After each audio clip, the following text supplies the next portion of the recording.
Assalamualaikum warahmatullahi wabarakatuh. Kembali lagi di channel Kisah Menarik. Bagaimana kabarnya antum-antum semua? Semoga baik-baik saja. Kisah ini terjadi beberapa ratus tahun silam, bahkan beberapa ribu tahun silam. Sebuah kisah yang patut diambil pelajaran bagi kita semua, terlebih kaum muda. Kisah ini terjadi sebelum Nabi Muhammad diutus. Tepatnya terjadi pada kaum Bani Israel, salah satu kaum yang masih ada hingga sekarang. Lalu seperti apa kisahnya? Namun sebelum video ini dilanjutkan, jangan lupa tonton video ini sampai selesai agar tidak salah paham. Suatu kisah, seseorang yang berprofesi sebagai hakim dari kalangan Bani Israel. Suatu waktu sang hakim pergi untuk melakukan perjalanan ibadah haji. Dengan berat hati sang hakim meninggalkan istri tercintanya bersama adik lelakinya. Waktu terus berlalu, nampak adik dari sang hakim tersebut tergoda akan kecantikan kakak iparnya itu. Suatu hari sang adik itu merayu iparnya yang tak lain istrinya sang hakim untuk melakukan zina. Namun ajakan sang adik tak digubris oleh istri hakim. Beliau malah berkata, "Takutlah kepada Allah, jangan kau hianati kakakmu." Nampak raut kekecewaan terlintas dalam benak sang adik ketika yang dia inginkan tak tercapai. Namun tak lama dari itu, datanglah iblis dalam rupa seorang lelaki. Iblis itu berkata kepada si adik, "Datangkanlah beberapa saksi palsu bahwa perempuan itu telah melakukan zina. Ancam dia dengan hukuman rojam. Jika tidak mau menuruti hendakmu."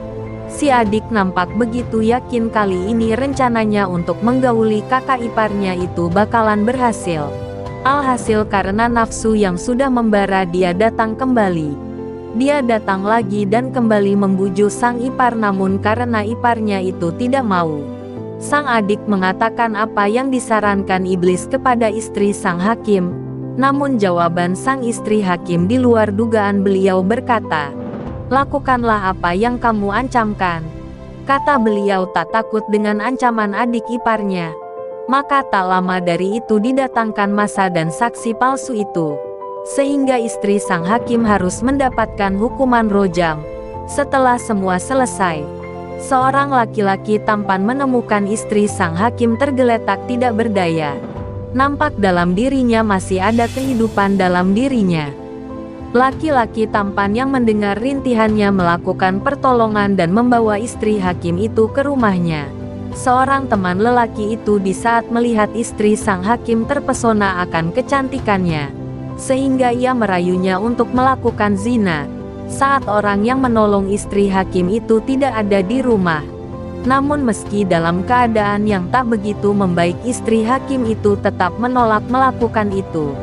Karena itu teman laki-laki tampan itu dendam. Di malam hari, secara sembunyi-sembunyi ia masuk ke rumah laki-laki tampan itu untuk membunuh istri sang hakim. Namun sayang ia salah sasaran. Anak laki-laki tampan itu yang ia bunuh. Menyadari keadaan yang seburuk itu, lelaki tampan itu memberikan beberapa dirham kepada istri hakim dan menyuruhnya untuk pergi dari rumahnya. Dalam perjalanan, istri sang hakim bertemu seorang laki-laki yang disalib. Lalu beliau membebaskannya dengan tebusan beberapa dirham pemberian laki-laki tampan. Setelah bebas, laki-laki itu berkata, "Aku akan menjadi budakmu." Bersama lelaki itu, istri hakim melanjutkan perjalanan hingga sampai di sebuah pantai. Di sana laki-laki yang telah dibebaskan itu, yang tak lain budaknya, merayunya untuk melakukan zina. Istri hakim tidak mau dan berkata, "Apakah ini balasan yang aku terima dari kebebasanmu?" Setelah berbagai usaha dilakukan agar istri hakim mau menuruti nafsunya, dan tidak satupun membuahkan hasil, si budak itu pergi menuju seorang pedagang. Kepada seorang pedagang di pantai itu ia berkata kepadanya, "Aku punya seorang budak perempuan cantik. Aku ingin menjualnya." Ketika pedagang itu melihat ke arah istri hakim, pedagang itu membelinya dan memberikan 300 dinar sebagai harga kepada laki-laki itu. Saat pedagang itu akan membawanya, istri hakim itu berkata, "Aku adalah perempuan merdeka." Namun ucapan itu sia-sia. Pedagang itu membawa paksa dirinya naik ke atas perahu untuk melakukan pelayaran. Saat tengah malam di tengah lautan, pedagang menjulurkan tangannya berupaya untuk menyetubuhi istri hakim. "Takutlah kepada Allah," kata istri hakim yang membuat tamparan kepada pedagang itu mendarat di wajahnya. Tiba-tiba, gelombang lautan mengganas disertai angin yang berhembus kencang. Perahu pedagang itu terhempas dan tenggelam bersama seluruh isinya. Allah melindungi istri sang hakim. Dia selamat hingga mencapai daratan. Dia pun kembali melanjutkan perjalanan, hingga dia berhasil menghadap seorang raja yang dikenal adil. Kepada sang raja itu, istri hakim menceritakan seluruh apa yang telah menimpa dirinya, hingga membuat sang raja merasa takjub. Akhirnya sang raja membangunkan sebuah tempat khusus untuk istri sang hakim, yang jauh dari keramaian, sebagai tempat beribadah. Waktu terus berlalu.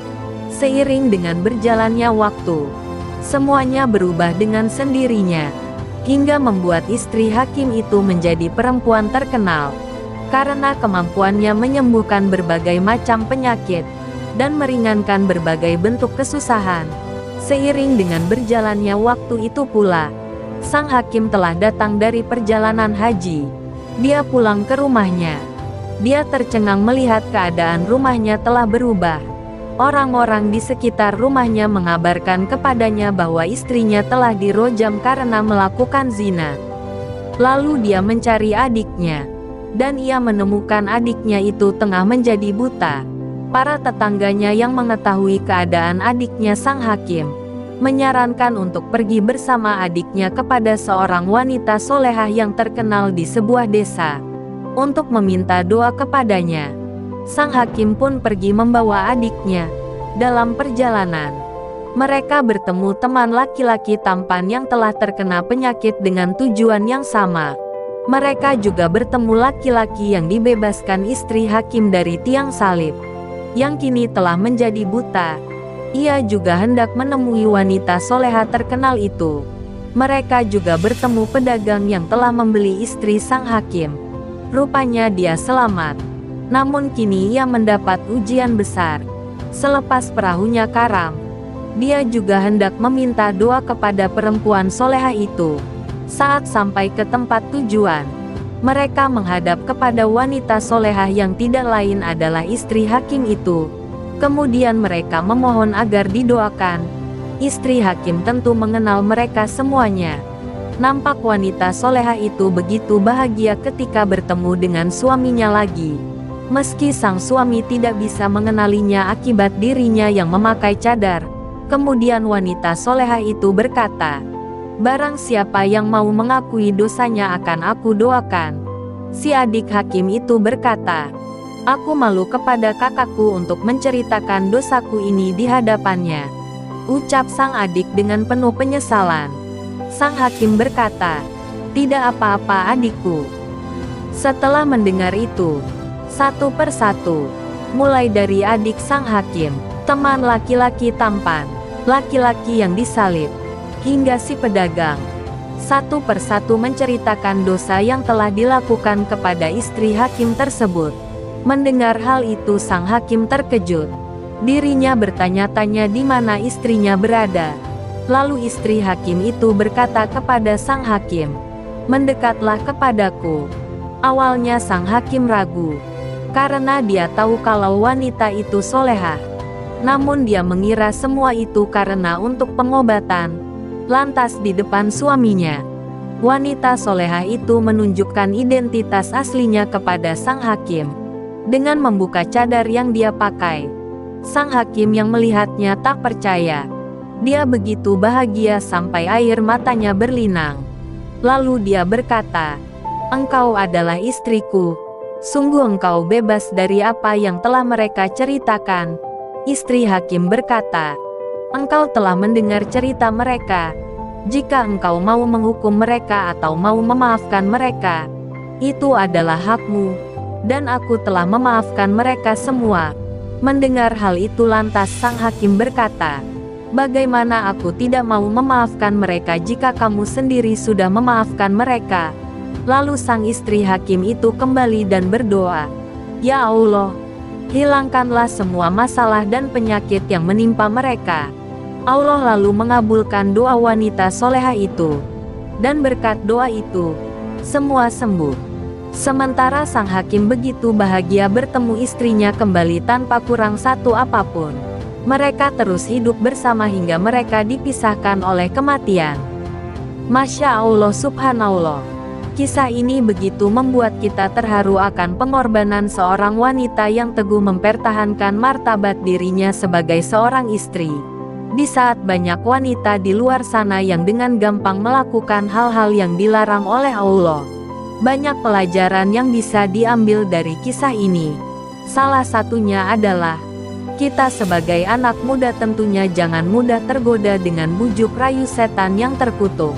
Karena semua itu hanya indah dalam sekejap, namun sengsara selamanya.